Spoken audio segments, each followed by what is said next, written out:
9, 7, 6, 5, 4, 3, 2, 1.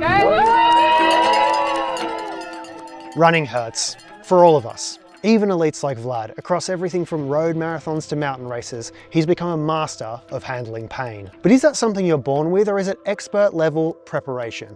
And more importantly, are there things the rest of us can learn from how elites like Vlad deal with the hardest moments in a race? To find out, I'm here crewing and filming Vlad at the UTMB World Series race, the KosciMiler. It's 160 kilometers across the tallest mountains Australia has to offer, and I'll be pacing him with my camera for the last 14 kilometers so we can all see firsthand how he navigates the toughest part of the race. Kosciuszko Miler, that definitely means a lot to me. I actually spent like a significant proportion of my childhood in the area. Like, we've got our family farm really close by. Also a lot of time with my dad, who was an engineer. You know, a lot of the work that he had was in and around the ski field. So the amount of trips that I went with him, I was kind of like his right hand man, you know, like everything about it, the way it smells, the way it feels, the way it looks, like just reminds me of those memories that I have. I guess that's the reason why when the race started a few years ago, like I was really interested in doing it, and I've done it every year since. Every single year there's been some significant issue with the weather. You know, the first year we were running in snow and they changed the course. The second year there was flooding, so we were hopping in kayaks. And the third year it was just really cold and it started raining. And this year it was just the wind was like savage and incredible.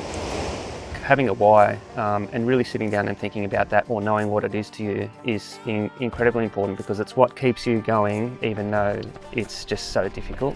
You know, if there's a lot of clarity around your why, it's not going to fall apart when the going gets tough. Whereas if your why is something that's, you know, kind of superficial, yeah, it's just not going to hold up when the race throws what it can at you. For me, if it was just about finishing on the podium so that I got some prize money, then, you know, I would have been pulling out at 110 k's into the race. But it was nothing about that at all. For me, it's that personal connection as well. No matter what happens, I'm going to do everything in my control to make sure that I finish this race, because it means so much to me.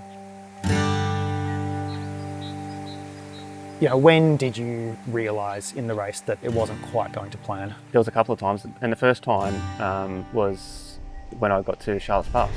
I was running into gusts, you know, from about 40 kilometres that were literally knocking me off the cheese grater onto the vegetation. I was feeling really nauseous, you know, but it was like, look, it's still so early in the race. Yeah, I'm not where I wanted to be. I don't feel like how I should feel, but now I'm going to take the time to do a couple of things to make sure that it doesn't get worse. And that's where the fueling became really important, even though like I didn't really feel like taking it, because I, you know, just had worked so hard in that wind. How many calories? And I actually also grabbed my poles. You look at my race plan, I wasn't going to grab my poles until I grabbed my pacer. But because I had battled so hard in the wind in the early stages, like that's taken it out of me. I'm going to give my body some assistance in a different way to what I planned. And as I headed up Kosciuszko, I was one of the only people that was actually using their poles, but I felt that was the right thing for me to do, having used as much energy as I had. You are not always thinking logically. When you're in so much pain and you've been running for so long, you know, you at a really early stage deviated from your race plan to make sure that what you were doing was right for the conditions and was going to get you through the race. And for those of people that haven't experienced these races before, that are relatively new to them, like, just trust me, like, when things go bad, they go real bad. You've just got to be flexible. And then later in the race, you know, other things happen. You have to plan for all scenarios. We knew the forecast was saying that it wasn't going to be warm, but, you know, from experience, just knowing the alpine area, it was possible that there could be warm parts. Do you want ice bandanas? Because I've made ice. Yeah. Have you got any here? Or? Oh, yeah, I made it up there down there. Sweet. You want it now, Vlad?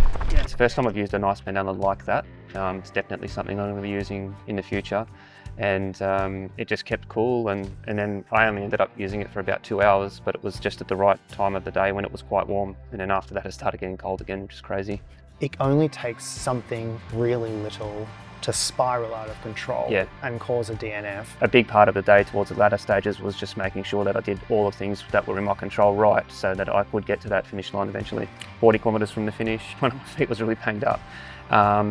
But it was really important to take the time there, and one of the ladies came over and she really helped put some dressing on my feet, because like, I probably could have battled through it, but it took 2 minutes to get it right, and I really think that that probably helped save me a lot of time and meant that every step that I was taking for the next 5 hours wasn't in excruciating pain, because that would just have made it a lot easier to quit.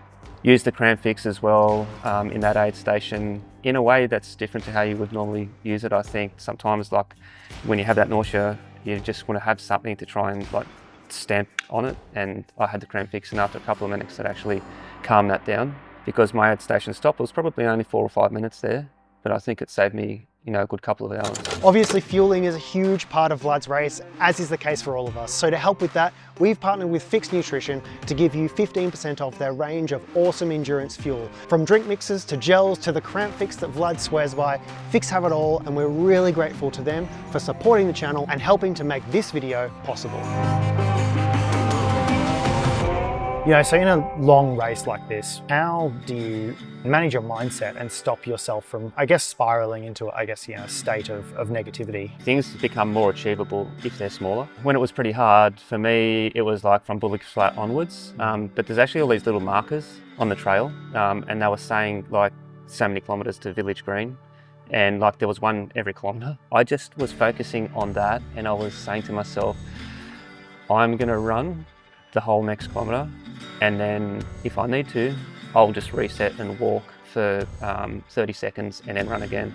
And so that's a strategy that we used all the way into Threadbow. When you're in that situation and it's got really hard, how important is just knowing that you trust those processes and know that they're going to get you through these difficult patches? It's such a safety blanket to have confidence in the fact that you can just rely on your body to keep going. If you don't overexpose it to thinking that this thing's going for another 5 hours, just think about the next 2 minutes.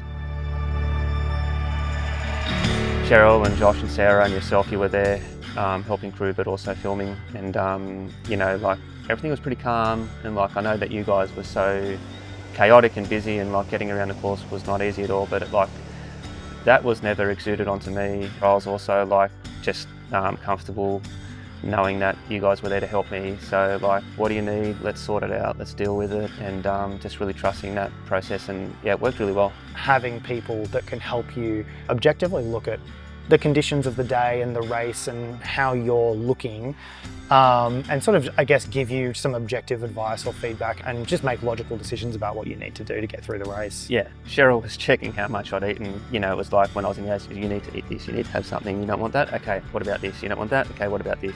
Try and find people that you can have around you for the race that you do trust and that you are going to, and be clear with them that what you need is honest feedback, even if it's going to be hard feedback. Yeah. I think that's really important. I think the honest feedback is underrated. When you're feeling nauseous, the last thing you want to hear is, no, you need to eat something. Yeah. But it's often what you need to hear.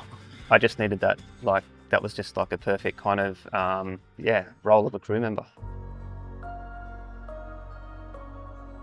We're talking about all of these processes throughout the race, whether it's fueling, whether it's knowing when to get your poles out, whether it's knowing when to change your strategy and put your jacket on sooner than you thought, or tights, or change clothes, or change shoes. If you take one of those elements out, when you get into that really negative headspace, God, it just takes one of those things to not be right for it to spiral into a DNF. Those old pinball table machine things where you flick a thing and the ball goes flying. Obviously you just want to go in a straight line for your race, but it doesn't happen. Even my best races, they've never been a straight line of perfectness. There's been all these little small things that I've had to manage along the way, and things not being quite right.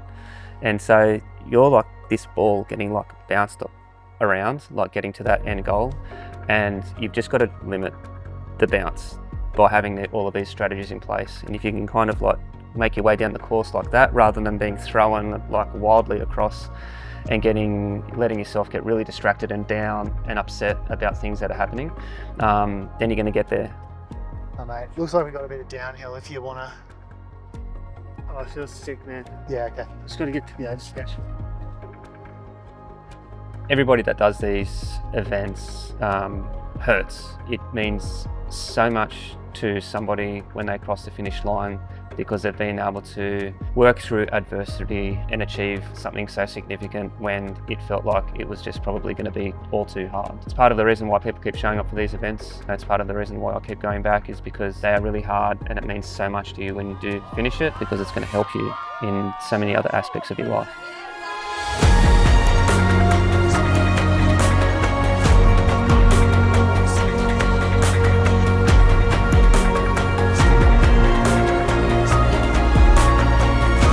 All right, that's it for today. I just want to give a huge shout out to every RunLab viewer who came over to me or talked to Vlad on the trail at the KosciMiler. It's just really, really great to get a chance to meet some of you and really appreciate it. Just the support. I mean, everyone was asking after you, mate, and wanted to know how you were doing in the race. So yeah, I just thought that was really motivating. And I guess it was the first time that we'd been out on a race since we started the channel, which is only a few months ago, and it just gives us the motivation to know that what we're doing is on the right track. We're just extremely thankful for that support that we got out there, and we're really excited about what the future holds for this going forwards. Can't wait for next year. We've got lots of content coming, so yeah, stick around and enjoy your running. Yeah, enjoy the ride, guys. Thanks so much.